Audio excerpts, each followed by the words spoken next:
7h30 en direct et on continue. Bon réveil, bonne matinée, bienvenue sur Grand Lille TV. Merci d'être à notre compagnie en ce mardi 26 mars pour tout savoir de l'actualité près de chez vous. Voici le journal de la rédaction.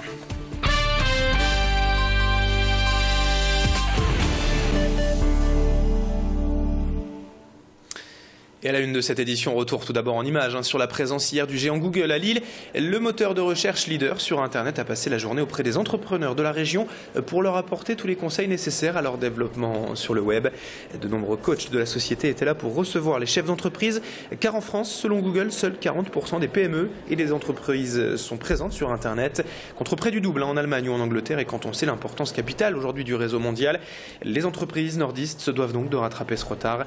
La journée a été marquée ainsi par des ateliers, des conférences, des rencontres. Explications complémentaires avec Hélène Dupré, l'une des coachs Google, à propos du public rencontré, et au micro de Mathilde Espinas. On a vraiment de tout. Déjà, c'est tous les commerces de proximité, donc les secteurs géographiques sont divers. Et puis après, effectivement, il y a des gens qui sont déjà présents sur le web, donc on les aide un peu moins. Par contre, pour tous ceux qui connaissent pas, ou en tout cas qui ont une présence minime, voilà, on les accompagne davantage. On leur explique qu'ils ont la possibilité d'être présents sur plein d'autres choses hors Google. Mais bon, nous, on est légitime sur toutes les solutions Google, donc forcément, on les accompagne là-dessus. Autre information à la une de l'actualité nationale et régionale en ce mardi, mais en bref, dans cette édition, la marque nordiste Carambar a donc réussi un bien joli coup marketing ces derniers jours en piégeant en tout son monde et en premier lieu nos autres médias avec cette histoire de la fin des blagues dans ces paquets de bonbons. Ce n'était donc qu'une blague justement destinée à faire parler de sa marque et de revaloriser la cote d'amour des Français envers son produit. En termes de communication, c'est donc plutôt réussi et l'usine de Marc en Barœul va ainsi pouvoir continuer de produire ces drôles de confiseries. Toujours en bref, dans l'actualité, une dizaine de personnes ont été interpellées par la police hier à Villeneuve-d'Ascq et en Belgique dans le cadre d'une enquête sur le trafic de stupéfiants.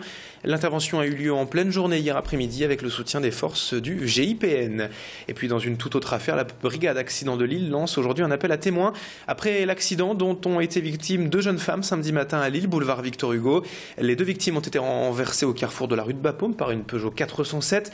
Et les deux femmes ont été sérieusement blessées. Le conducteur, lui, était ivre au moment de l'accident. La police cherche tout de même à en savoir un peu plus pour déterminer précisément les circonstances de l'accident. Vous pouvez appeler pour témoigner le 03 62 59 83 82. En image, à présent dans ce journal, on revient sur l'un des événements du week-end à Lille, la distribution du Ch'ti, 40e édition, place de la République samedi et dimanche. Et pour ce 40e anniversaire, les étudiants ont donné aux Lillois plus de 80 000 exemplaires en seulement 2 jours. Le centre-ville était en fête, vous le voyez sur ces images d'Olivier Milleville, avec plusieurs animations, un concert le samedi soir, des démonstrations en tout genre durant tout le week-end. Bref, tout ce qu'il faut pour célébrer cette distribution et cet anniversaire, avec un budget global de 500 000 € par an, entièrement financé par des annonceurs et des partenariats. Le Ch'ti se porte bien à 40 ans et a passé le cap de la quarantaine donc avec succès ce week-end. Il reste encore des milliers d'exemplaires disponibles, près de 120 000 dans les librairies ou auprès des étudiants de l'EDEC. Présentation de cette édition 2013 avec les explications d'Olivier Milleville. Alors vous avez cette couverture-là et il y a 3 couleurs différentes cette année pour la 40e édition.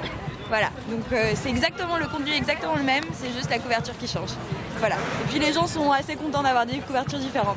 On attend beaucoup le Ch'ti et puis on vient le chercher chaque année, mais là il fait un peu froid. Ça représente déjà les époques étudiantes et après ça fait partie de l'habitude de voir, d'avoir les bonnes adresses. Le Ch'ti, on le connaît depuis des années. Et on trouve les bonnes adresses et les bons restaurants, les bons coins. C'est un livre que j'apprécie bien parce que y a pas mal d'informations sur les restaurants, sur les loisirs et des réductions et c'est sympa. 7h34, reportage à présent dans ce journal auprès de l'Arche, une association présente dans le monde entier et qui accueille des personnes handicapées mentales. La communauté de Marseille vient de réaliser un clip lip-dub de promotion avec Jean-Jacques Goldman sur la chanson Je te donne. Et ici dans le Nord à Vambrechy, 21 personnes sont accueillies tous les jours et tout le monde a beaucoup apprécié le clip et espère pourquoi pas en réaliser aussi un prochainement. En attendant, on découvre donc ce reportage à l'Arche à Vambrechy, signé Adélaïde Bollard.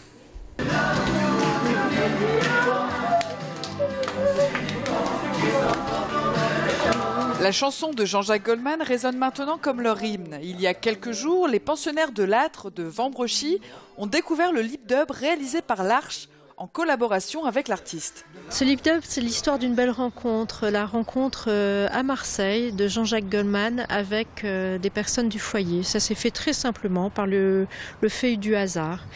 Et Jean-Jacques Goldman a été très touché par toute cette richesse de la rencontre avec les personnes handicapées. Et cette chanson porte des valeurs dans lesquelles l'association se retrouve. La chanson dit au milieu « Je te donne toutes mes différences, tous ces défauts qui sont autant de chances ». C'est vraiment ce que nous vivons au quotidien. Nous avons beaucoup de chance de partager ces temps-là avec les personnes que nous accueillons. Et on s'aperçoit que c'est souvent elles qui nous donnent plus que nous ne leur donnons. L'Âtre est l'une des 33 communautés de l'Arche qui accueillent des personnes handicapées mentales. À Vambrochy, 21 personnes se retrouvent chaque jour. Au travers de nombreuses activités, elles apprennent à développer leur autonomie. Notre but ici, c'est de dire que chaque personne a des dons, a des talents à faire partager aux autres et que les autres aussi ont besoin. On a besoin chacun des uns et des autres. Voilà. Et donc, eux, ils ont besoin de nous. Et nous, on a besoin d'eux. Et pour continuer ce travail entrepris avec les personnes handicapées, l'Âtre a toujours besoin de dons. Alors n'hésitez plus à dire « Je te donne ».